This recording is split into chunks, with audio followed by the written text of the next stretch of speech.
Welcome back to the Barry Charles Footy Show. In this episode, we're going to talk about the North Queensland Cowgirls. Yes, they play like girls in 2024. Absolute rubbish. This team really needs to go to a level in 2024. There were some players that really did not play like they should. Chad Townsend was one of them. It really was a bad season. James Taumololo. They really need to turn it around in 2023. And at the end of it all, it was Valentine Holmes. Absolutely, allegedly, I have to put it out there, allegedly, but in my opinion, he was doing it every day of the week. Smoking, sniffing the good old, white powder substance. And he was just scared that he got caught. And what do they do? Again, a slap on the wrist. He plays for Australia next week. It's absolutely ridiculous. Same with Reece. They just get slapped on the wrist. They don't even... You look at Andrew Johnson's career, the same stuff. I don't think NRL really care. I'm putting it out there. NRL do not care about the public society at all. You look at Brett Stewart and later on. I mean, he obviously was doing drugs his whole career.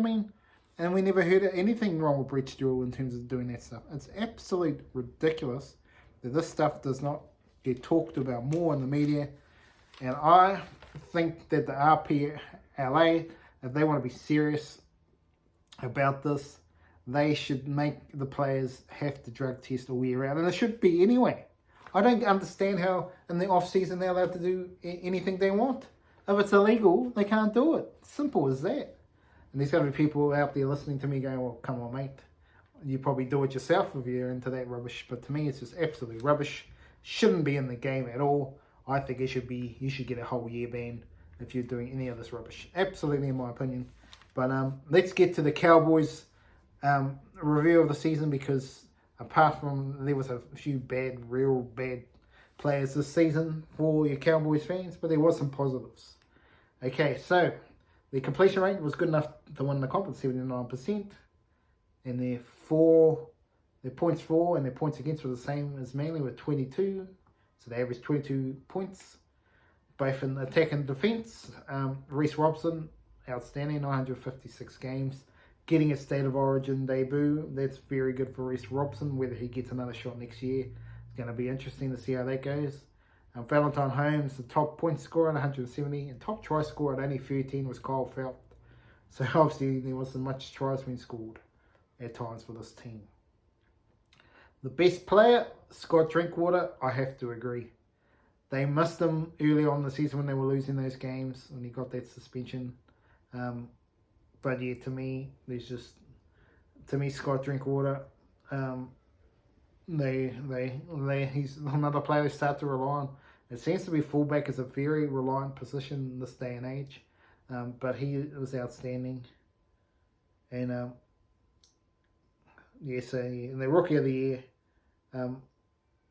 I can't even say his name, I won't even say it, but anyway, Kulakfua, to me, Rookie of the Year, but to be honest, there wasn't much to write home in terms of star players for the Cowboys and say that. Probably the best one to probably say in terms of players was Helium Luke. He's very good and really did show up, but I think a lot of players went down in 2023. Murray Talagi, where was he? Peter Hiku, probably just getting a little bit older. Jordan McLean was a bit in and out. Jeremiah Nanai, probably the worst. I'm going to put on, no, might be one more that's worse than him.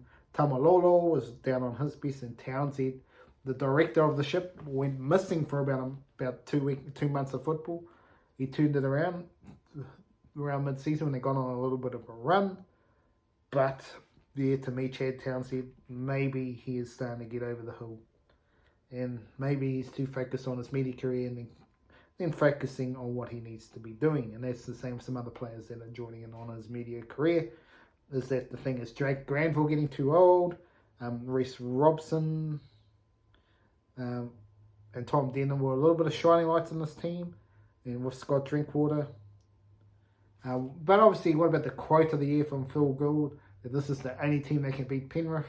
They can't even make the finals, baby.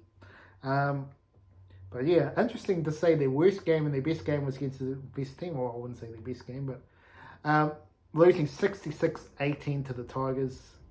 That could have derailed their season right there, but they sort of turned it around for a little while, and they bounced back just a month later, winning 74-0 over the Tigers. They really wanted to bounce back from that game, didn't they? But from that game on, also fell off a cliff. They lost to Titans, they lost to Sharks, they lost to Broncos, the Panthers, only beating the Dolphins. So it really went pear-shaped after they really got on that nice little run.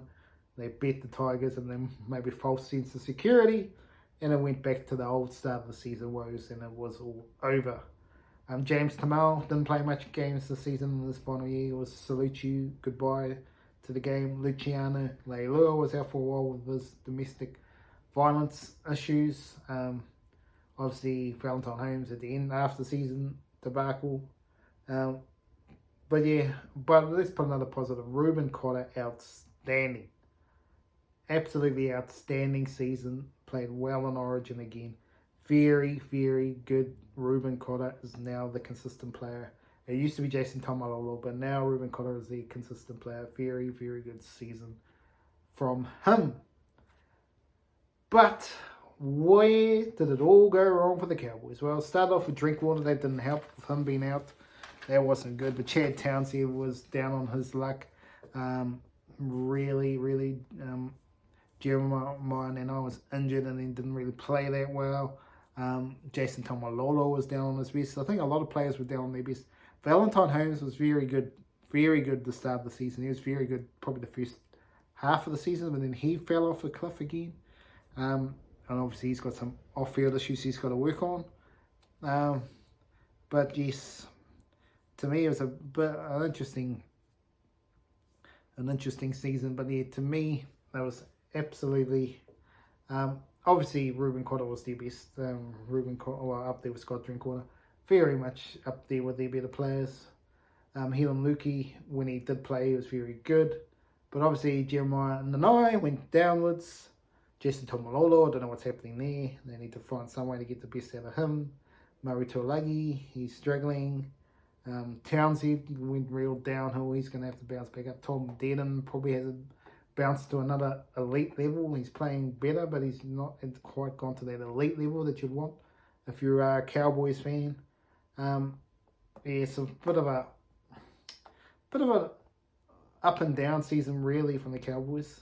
But considering they were one away from the grand final and missing the finals, I've ranked them a D in this one, the Cowboys. I was expecting a lot more, but but obviously the allergic stuff with Valentine Holmes that has come out that he said he hasn't done it, but I don't necessarily agree with that, but it's the way it's come out. He still had a good season. Whether he deserves to be playing for Australia, I have to disagree with it, but that's the way they've gone. The NRL, in my opinion, too soft, but that's for another day. But the Cowboys, yeah, to me was disappointing. I ranked them a D. Could have ranked them even worse, to be honest. But they're definitely a team that can go up in 2024. But I can also see them going down because they might not have the spine to get it done.